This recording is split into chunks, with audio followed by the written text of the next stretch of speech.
I have been waiting patiently. I've been waiting on this and up because I just know so the fuck are coming now. What is wrong with Jamaicans? What is wrong with Jamaicans? I knew that from when Daryl Vaz came and suggested that they're gonna try and work from home because fuel crisis and everything, I knew that this was gonna be an issue. But I was really not expecting this level of dunceness. If it's one thing about Jamaicans, we don't know what clock a strike ever. We don't know what clock a strike till it don't strike already. It's impossible for us to be proactive and just get in front of an issue so that we don't have to suffer down the line. We'll always wait until it is too fucking late. Anyway, war, fuel crisis, gas prices going up, lack of oil, all of these things. So what do we need to do? We need to conserve. That's the main issue. We need to conserve. And what have they suggested? They have suggested that we put electronic vehicles on the road and that businesses use solar power. I'm sorry, it's just that I thought that we needed a short-term solution. I didn't realize that we were implementing some long-term solution because how long is that gonna take? How long is that gonna take, bro? We know Jamaican employers hate work from home. We know this. We know say when can't happy and when they can't feel productive or feel like when I make money unless you're not looking at the employee face. That's fine. We know that, right? So you guys should have just said no. Like I better when did just come out and say no, we're not doing work from home and just left it there. So because what is all of this fuckery about electronic vehicle and grant to business and solar power? What the are you talking about? What are you talking about? I'm on my way to your office to pick up my hybrid vehicle right now. Because clearly you guys are giving it. Clearly you guys are the ones gonna fund this and you're able to fund it immediately because what Jamaica needs is a short-term solution to this issue. What the hell? Like una na got dead, una na got dead. Like it really doesn't even mean necessarily that we have to work from home forever. Like we're just trying to keep people off the road, keep the electricity in check, like we are trying to consume less in this very unsure time. But it's not an unsure time for Uno. Daryl Vance said everybody are driving around like the war now. Keep clearly. I was actually upset at him for saying that. But it's true. You guys are driving around like the war now. Keep. What the fuck? You would think that the minister looked into some future projections and saw that there's an issue that we could possibly face. And so we're like, okay, let's put these long-term things into place so that we can No, war is happening out the door. And they must say, just really frustrates me. This really fucking frustrates me because Jamaica as a nation just can never be proactive, and even when them a try be proactive, the government a try to be proactive, them somebody still a standing at them way, and I tell them fuck at that. Like you really could have kept that stupid ass suggestion to yourself. I'm waiting to see how long that's gonna take. I'm on y'all asses. I'm watching y'all because where's the grant money? Where is the electronic? Are you guys gonna be actioning this, or is that just a suggestion that you've just thrown up into mid fucking air? Honestly, I'm waiting to see. Madam Speaker, thousands of Jamaicans are trapped in a cycle of debt, which prevents them from moving forward. They owe property taxes, they owe traffic tickets, they owe water bills, they owe student loans. Interest and penalties have often grown larger than the original debt, and they cannot see a way out. Providing a genuine second chance to these Jamaicans so that they can start over again is a powerful way to build back better than before. We should offer them a second chance for a clean slate. We would give people some room to restart and recover. We would forgive outstanding interest and penalties owed to the government on these debts. And we would provide a moratorium payment for the repayment of principal. This is an investment in economic activity.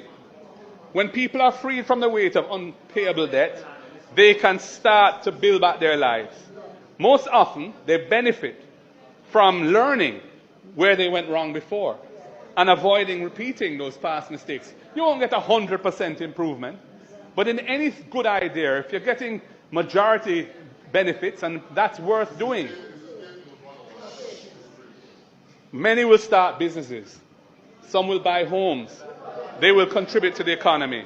Madam Speaker, clean slate is not just compassionate. It is economically sound. It is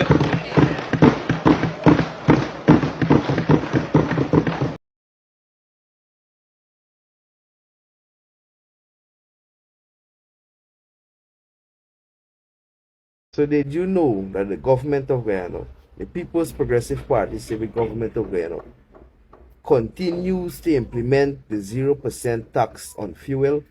I would like to remind the opposition that from since 2022 to now, this government continues to maintain 0% tax on fuel. And this government will continue to implement 0% tax on fuel import because it protects us from the rising cost of fuel on the global market. And that is how this government has been putting people first from ever since. So don't worry with this Chopanese opposition, keep pushing. All this cater for is causing confusion to stay relevant. And remember, the PPP government has been always putting people first. Who could remember on the app now, when your light bill come over 10,000, you used to go there paying 1400 watt. When your water bill come over 3,000 or 5,000, you have to be paying 14% watt. But soon as the PPP government come back into power 2020, first thing they do is remove all them VAT though. Remove all them things that the app put in. And this new opposition we seen in, this petty opposition, they ain't got really nothing to contribute. All they could do is spread misinformation. So every time you go to the pump station for buy gas, remember that there is no tax on fuel.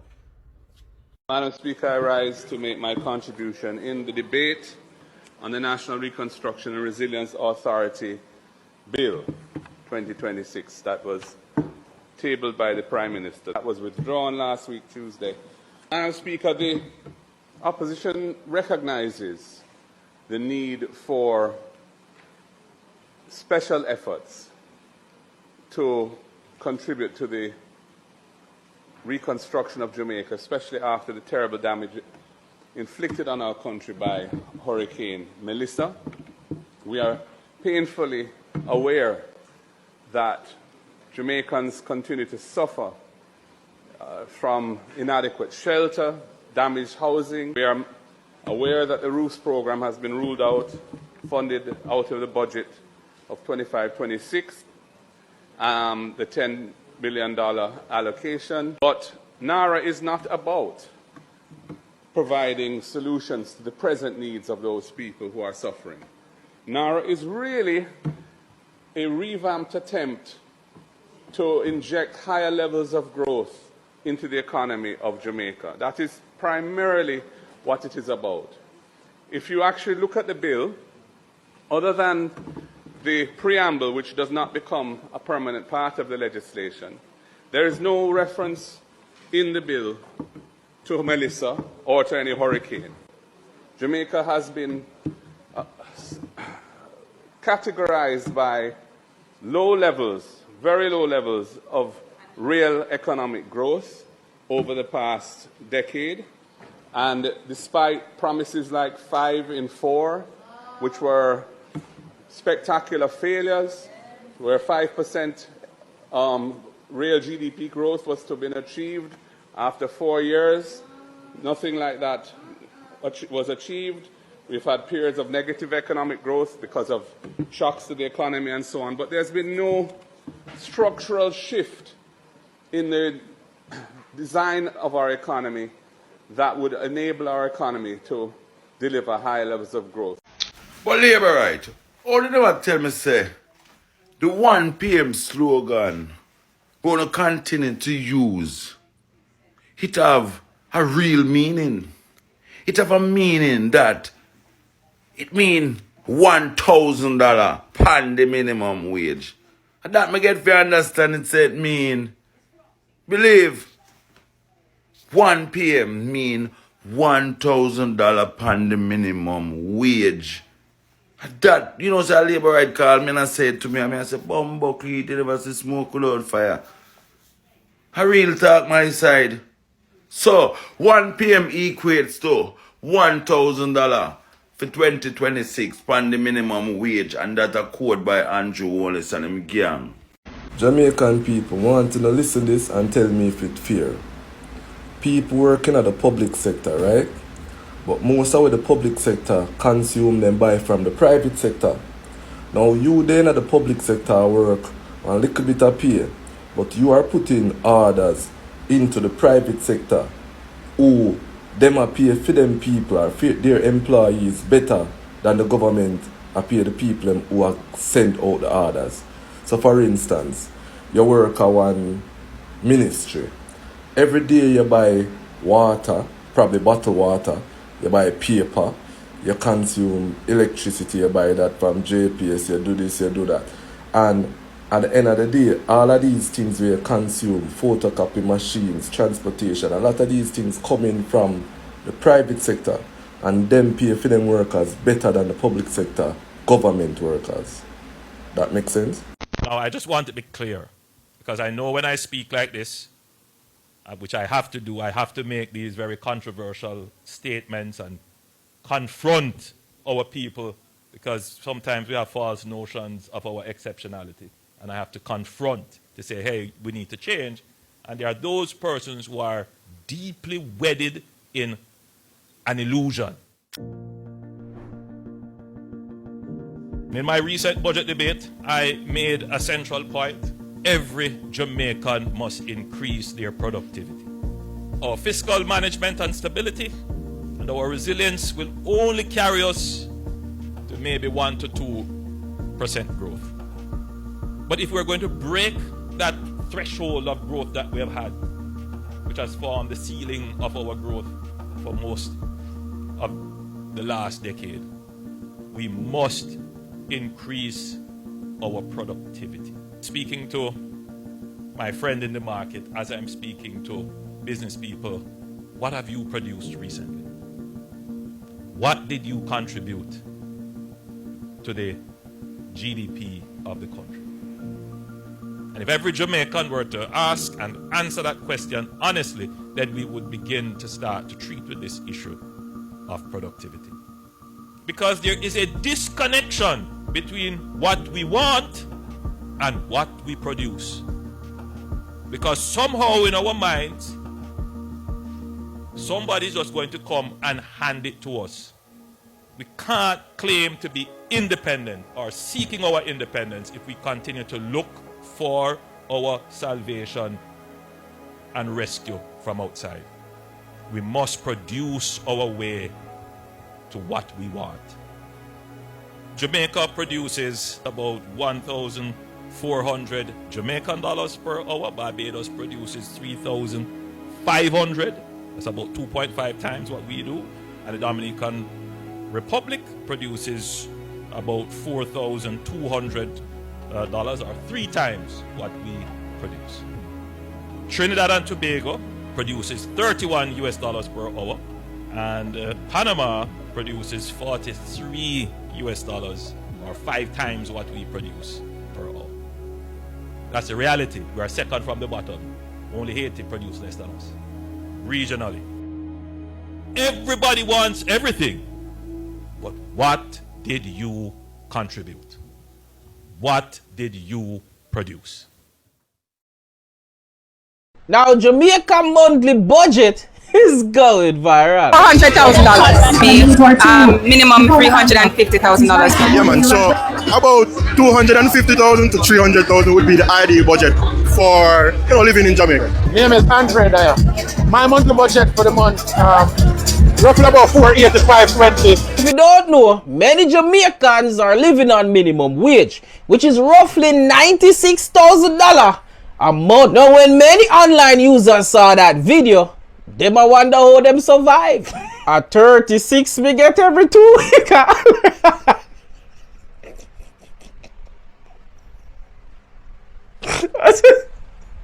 That means me that the highest amount me get a 120. And we wanna walk. And that enough. Enough that imagine making 80k a month and seeing this. I think I will break your vibes, man. Mind you, people are making 20 to 50k a month. Someone replied, with kids.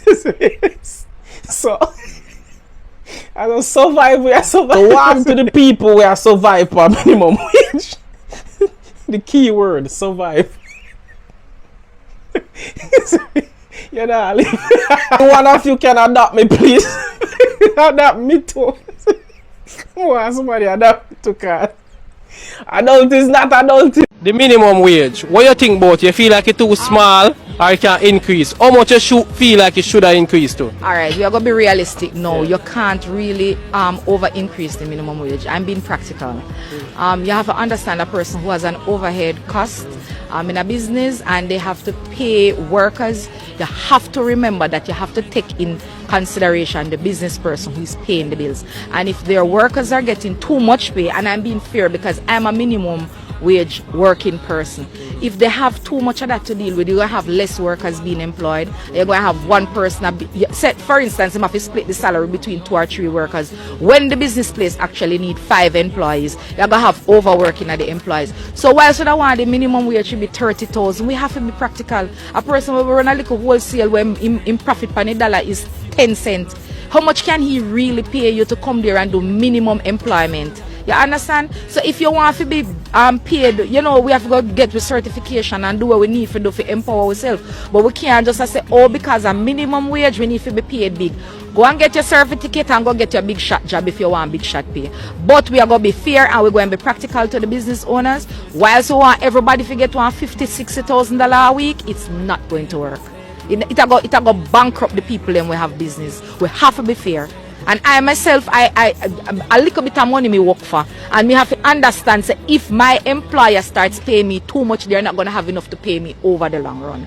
And then business itself I go thank. If you go take all of your little profit and pay the salaries of your employees, you go cut back on your employees and you go pay them the people, and you soon can buy stock and they soon have no work. So everything is a balance. You have to find a way to balance it comfortable. So me feel like say if it reach $20,000 now, if it reached $20,000, everybody could have comfortable, but it also means that you're going to have to take on other roles inside of your company.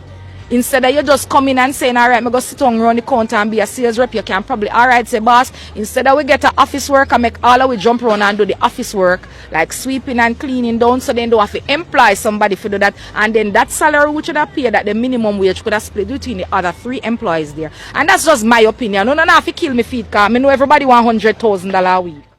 Roughly about $485.20 a month.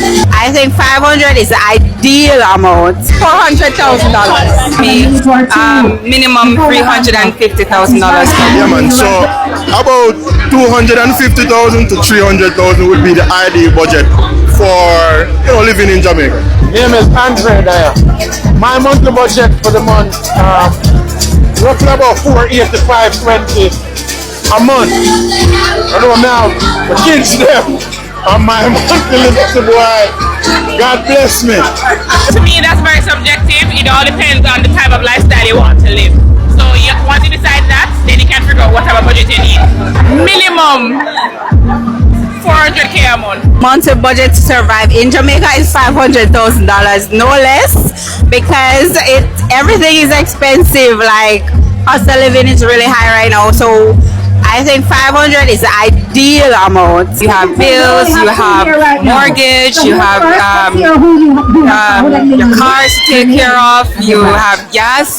There's just so much that adds up at the end of the day. And when you are done taking care of all those expenses, then there are other things that you may want to do. Right now, you need to be earning at least $350,000 per month to comfortably survive a middle income lifestyle. The monthly budget to survive in Jamaica is $150,000 per month. Ideal monthly budget in Jamaica for me, I would say to comfortably, live 200,000. That's 200,000 Jamaican a month. Take care of everything, take care of everybody, and then to have some extra to have fun. When you consider rent, car notes, groceries, utilities, and for the girls, the maintenance, and to save something and save something that you may be able to invest out of, minimum $400,000. Jamaica is fire. Jamaica is amazing. Ha! If you have your money, just before you die and before you leave this world, just try and come to Jamaica for your own mental health. What? For your mental health, my brother, my sister, because life no sweet pass like this. I'm not even with anybody. I don't have anybody. I'm solo traveling. Life no sweet pass like this. You know feel sweet pass like this. In fact, if you are going through depression, you want to give the doctor $5,000 to cure your depression. Just carry it and come to Jamaica.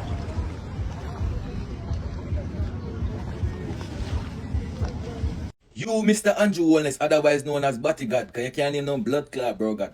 Me here see your thief, $67 billion. And that me I tell you, look much bumbo clot money around for the poor people. I'm Andrew Wellness. When you go stop, you have to check out all blood clot shit in a plate, wife and Juliet Wellness. You hold on to a dog bed.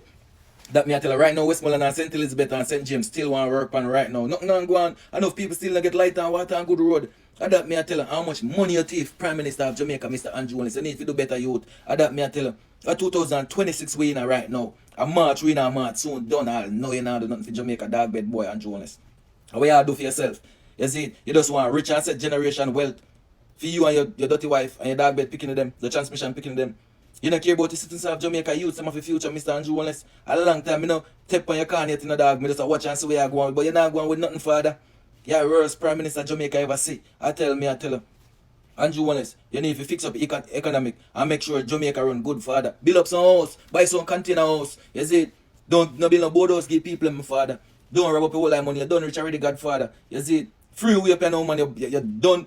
Next time come mash up Jamaica, you got Israel. I'll know you know pull a spell where you put on with father. Just give me a break, my father, man. Don't me a beg Prime Minister of Jamaica, Mr. Wellness. You and your wife eat steak for breakfast and you're picking them. And where they are suffer and still are hungry to bomb back like how much $1 billion you rub up, my father. Much $1 billion, much people that Jamaica right now hungry. Never eat a good food since Melissa blew and mash up a bomb back place. How much people still homeless, Mr. Wellness. How you do to we? You know love we? As a bomb back Jamaican, bro. We are born Jamaican, you know, father. You will want to live and enjoy life like you know, my dog. $40 billion. Let that number sink in for a second. We're not talking about a small budget deficit or a accounting error. We're talking about the University Hospital of the West Indies, an institution that a lot of us rely on for our lives, owing the government $40 billion in taxes, interest, and penalties. But it got worse. While the hospital was claiming that they were too broke to pay their taxes because they were prioritizing patient care, somehow simultaneously they were caught in a scandal involving the Jacqueline Group, essentially where they used their tax-exempt status to help a private company to avoid paying duty tax on imported items. So today we have to ask the hard question. Is UWI Hospital a struggling pillar of our healthcare system, or are they a massive institution playing a dangerous game of hush-hush with the country's money? Let's break down the facts. But before we do, if you don't know the face, greetings. The name is Neef and you have entered the chat. Welcome. To officially become a member here, please just go ahead and click the plus sign over here and like this video. Thank you. Now, let's look at how we got here. This isn't a last year problem. According to the Auditor General's report, this debt has been ballooning since 2011. We're talking about over a decade of GCT, payroll taxes, and statutory deductions that just did not make it to the tax office. In the hospital's defense, they call it structural underfunding. They argue that the government's subvention, the grants they get monthly, only covers about 75% of what it costs to keep the doors open. They say that they are short about $300 million every single month. So their logic is, if we have to choose between paying the taxman and paying the nurses or buying oxygen, they are choosing the patient. On the surface, that sounds noble. It sounds like they are the hero of a bad situation. But here's where the math starts to get a bit funny. UWI Hospital is a fee-paying hospital. Every single day, thousands of Jamaicans walk through those doors and pay billions collectively, annually, in fees, registration, and specialized care. We, the citizens, are paying our part and the government is sending grants. And yet still the bill still sits at $40 billion. That to me suggests a massive gap in management and accountability that spans far beyond just not having enough money. And this is where the story takes a dark turn into the Jack Den situation. Because while the hospital was telling the government, sorry, we can't pay our taxes, they were using their charitable tax-exempt status to import goods for the Jack Den Group, a private entity. For those who don't know, when the hospital goes ahead and import medical equipment, they don't pay those big duty taxes like how a normal private business would. By fronting for a third party, they essentially helped a private business bypass millions in taxes that should have gone to the national budget. This is the budget that goes to fixing our roads, fixing our schools, and yes, also to fixing and contributing to our healthcare system. Reports have stated that Jack Den has since paid about $10 million. But that's not the point. The point is intent. How can you be saying that you're so desperate for cash that you can't even pay your statutory bills, but yet still you have the time and resources to facilitate a duty-free backdoor deal with a private company? It just doesn't look bad. It looks shady. I want you to think about this from a business and a moral perspective. I understand prioritizing staff wages. I understand prioritizing life-saving surgeries over a tax filing. Any sane person would. But the way UWI Hospital went about this is completely wrong. This shouldn't have been a hush-hush situation. If you are a vital regional teaching hospital that is $300 million short every single month, you don't stay quiet for 13 years while the bill piles up to $40 billion. You go public, you pressure the government, you tell the citizens that, hey, we are currently heading to a breaking point. By staying silent, it looks like you weren't trying to save patients. It looks like you were actually just trying to avoid the system. And then when you add the Jack Den situation to that, now that just ruins your credibility. Because why a regular Jamaican citizen that has to pay GCT on every single loaf of bread should feel sorry for a massive institution that is helping a third-party private company dodge their responsibilities? This only paints a picture of an institution that thinks they are above the law because they're too big to fail. So my questions to you are, how do you view UWI Hospital now? Do you see them as a victim of the government that doesn't fund healthcare properly? Or do you see them as an organization that have been manipulating the system and hiding behind their noble mission to avoid being held accountable? Leave your answers in the comment section and don't forget to follow to be a part of all discussions. Come watch this video with me with the upper echelon citizens. I'm talking the upper St. Andrew citizens. Yes, them. Telling us what they think the minimum monthly budget must be for Jamaicans to survive in Jamaica. Let's watch and smile, shall we? Roughly about 485.20 a month. I think 500 is the ideal amount. $400,000. Minimum $350,000. Yeah, man. So about 250,000 to 300,000 would be the ideal budget for living in Jamaica. Name is Andre Dyer. My monthly budget for the month, roughly about 485.20 a month. I know now the kids them on my monthly little boy. God bless me. To me, that's very subjective. It all depends on the type of lifestyle you want to live. So you want to decide that, then you can figure out whatever budget you need. Minimum $400K a month. Monthly budget to survive in Jamaica is $500,000, no less, because everything is expensive. Like, cost of living is really high right now, so I think 500 is ideal. Now that you watch that with me, let us talk about it just a little bit. But before we do, if you don't know the face, greetings. The name is Neef and you have entered the chat. Welcome. To officially become a member though, please just go ahead and click the plus sign over here and like this video. Thank you. Now, with that being said, is me alone hear those figures?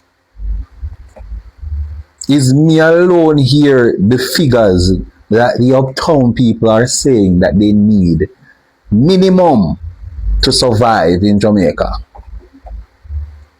Also, how much of us have seen those figures monthly in our bank accounts? Comment down below if you have seen any of those figures, whether the 250, the 300, the 350, the 400 or the 500. Yeah. Do you know that majority of Jamaicans, majority, and I'm talking a big, large portion of majority, yes, have never seen those figures unless they're looking at their contract at their per annum? Yes, man, those 500,000 per annum, enough Jamaicans get that for. Some 800,000 per year. Some of them like lucky and get a $1 million or $1.2 million contract per year and still a fair struggle. Yeah. And there is a fraction of the video that I didn't show, a section, because it was too lengthy, where a man said he can survive off $150,000. Now, first and foremost, personally, I would want to come king because $150,000. But, if I am being realistic, a lot of us have to do umpteen hours of overtime to even earn $150,000 net salary at the end of the month. You know how much overtime hours you have to do to earn a net salary of $150,000? Yeah. How we are survive? If these people are telling you that they need 400 and 500,000 to survive, how we are surviving at Jamaica? Eh? We depend on life support, man. We barely survive. We're suffering. The people is telling you that we are suffering. I didn't know before, you know, but now them just confirms and they suffer. Mighty God. Oh, my heart. Yo. Yeah, hear them. I know. It's a ring in my ears. And then you have that one lady that said, oh, the minimum amount is subjective depending on the lifestyle you want to live. As if anybody wants to live a broke lifestyle. But anyways, she said it's subjective. And then her minimum was $400,000. Hey. Tell me you're broke without telling me you're broke is exactly what they're looking at us and telling us. Anyways, my question to you is, what is your minimum you think you need to earn in Jamaica to survive? Leave your answers in the comment section and don't forget to follow to be a part of every single discussion. Mr. Prime Minister, bless you evening and you may attack Mr. Prime Minister. Tell her this. The opposition are wrong. Tell her this. I $8 for my water at supermarket. $110 if you go a shop. You see me? So if you go to one party, you pay $152 bills for one water, my friend. And that me I tell you. With delusional Prime Minister, we have say 17,000 for minimum wage. You know what 17,000 can do? You know how much a pound for flour, Mr. Prime Minister? You know how much a pound for rice? You have the Chinese them. You said to be the Chinese them do C, D, E, F. Yeah? You need to put back people out there if you are grown and check the prices and stuff. To find out how much things are sell for in Jamaica. You know, $17,000 can't do nothing a week. I'm telling anybody that we are talking about, it's enough. 17,000 can't do nothing a week. Yeah? $17,000 monkey money for people in these days and times. We have kids. We are mother with 3-4 kids that go to have to attempt to breed up. But $17,000 can do. Eh? But $17,000 can do. My baby graduation alone, the kindergarten when you go in a kindergarten graduation alone at $12,000. With 17,000 can do. Light bill for pay, water for pay. People have internet. With 17,000 a week go to Mr. Prime Minister. You know how much for rent? The cheapest you get a place to rent for at 18, 19,000, $20,000. And you go one, 2 room if you have kids. You understand? You don't need to think about the price of things when time you make budget.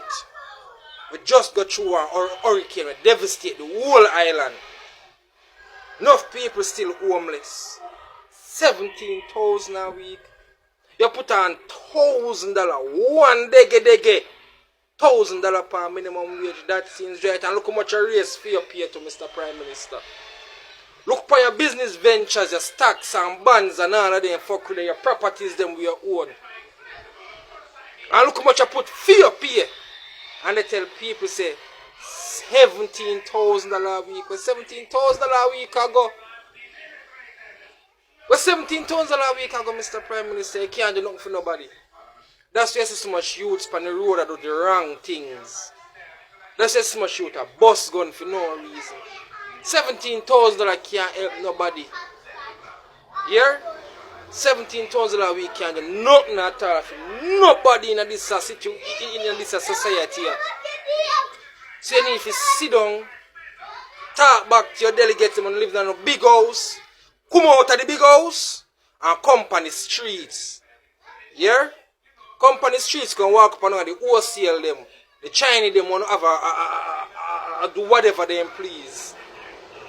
And see how much I price for them things them, brother. 17,000 can't do. Now we not talk Chinese, we are on ILO. We not talk Chinese are on the big supermarket and the wholesale them we are tell us when you're done by you pay a tax. We are talking Chinese them are dedicated to ghetto people and poor people. Them done expensive. Plus your community shop. Plus one community shop. Just call Mr. Prime Minister, you need to do better. Me glad to say me never vote. And I will never vote. Because nothing is going for this country. I vote for who, when, where, how, what time. Guys, in today's video we are talking about Jamaican's reaction to 2026 budget. Is it a relief or are they being given more pressure by the government? So guys, wagwan, thank you so much for being here. I truly appreciate your presence and I love you to the moon and back. So let's talk about this serious topic, because right now Jamaicans are talking. Did you even see the picture about, not the picture, the clip about Jamaicans being asked on their monthly budget? Oh my god, what do you think about that? That is now we are going to analyze everything, and of course everybody has something to say about the 2026 budget. You have something to say, kindly comment down below. Let me know what you think, because I know you all Jamaicans are here and I truly appreciate. So we are seeing a mixed reaction. We are seeing emotional people, and sometimes we are seeing some people just making fun of this particular 2026-2027 budget. For us here in my country, the budget will be read in June, and that is when we'll know about our 2026-2027 budget. It isn't like Jamaica's, whereby they do their budgeting earlier. They start discussing it earlier.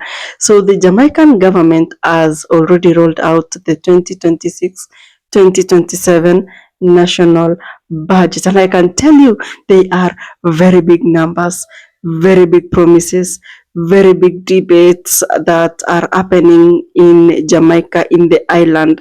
So of course we are talking about a budget that is estimated in trillions of Jamaican dollars. And like always guys, the government is saying that, you know, it's pretty much good progress.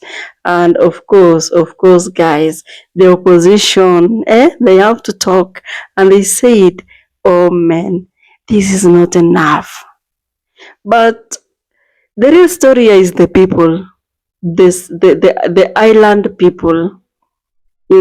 Those are the ones that do matter so much when it comes to them talking about these issues. So what's the actual budget of Jamaica? So I want us to break down this particular what we're talking about for simple and easy understanding. It's not like it's a complicated economics class here. Just some real talks, and one of the biggest highlights is about the income tax threshold increase, which is now moving up to 1.9 million Jamaican dollars. And of course, that might sound good, but again, because it might sound good because that would mean that there will be more money in your pocket, right? But again, let's get real about this conversation, because people are asking, like, is this enough? Is it really enough? So there are a lot of reactions here and there.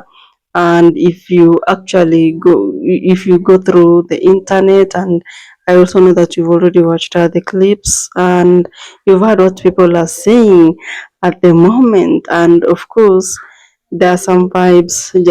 Some people are just saying, like, finally, there are some relief. Others are like, no, no, no, no, this is not it, because the government is not really doing good, especially now that the oil prices have gone up.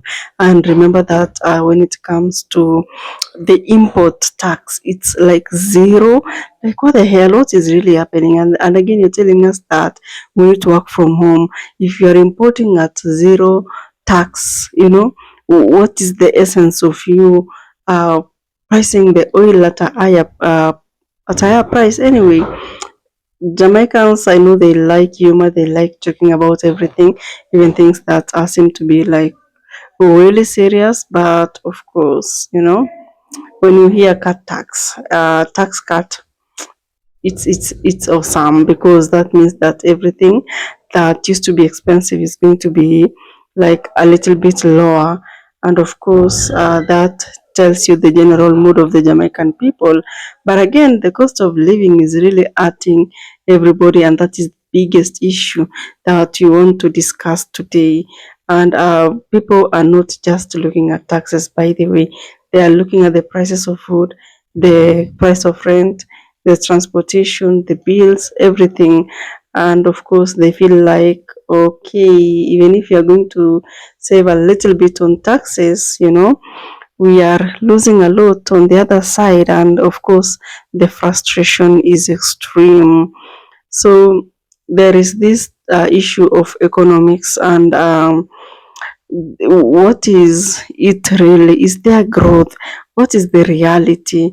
Because according to what we just listened to the clips, people are saying and are asking so many questions, like, can Jamaica really grow through taxation strategies? Will it anyway?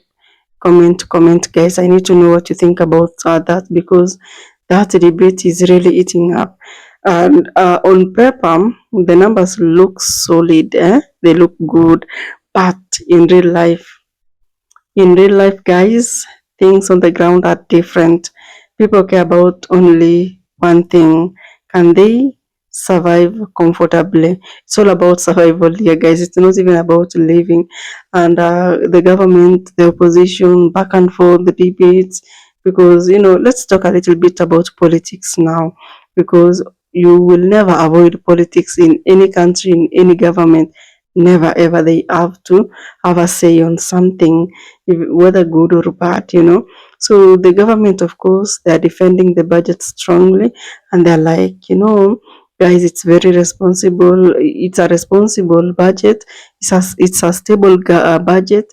It's a forward-looking budget, and they're trying to really explain so that the people uh, understand this, and it's not like they're going too far. And of course, they are rejecting some proposals. And at the moment, the people, the public, they are actually stuck in the middle. They don't know what to do, or where to support, where not to support. I mean, they don't know to support. I mean, it's just chaotic, because on this other hand, the opposition, led by Simon Golding, they are actually not supporting everything.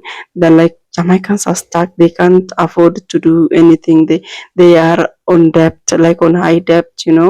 But anyway,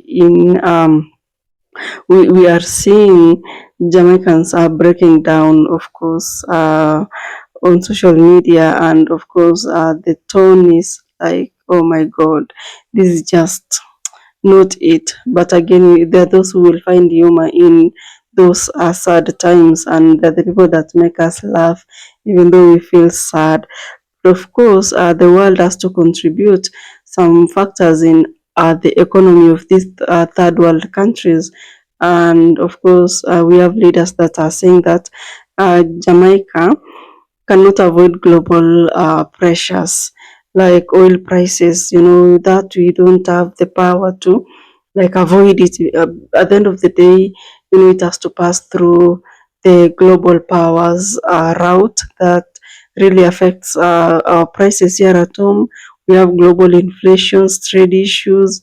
All these affect how our budgets uh, are noted down. That means that even if the government wants to do more, then yeah, there just needs to exist like some limits. But of course, we have some concerns whereby things, and not really like things, people are talking about free fee increases in certain sectors, like you see regulatory bodies trying to introduce some certain fees.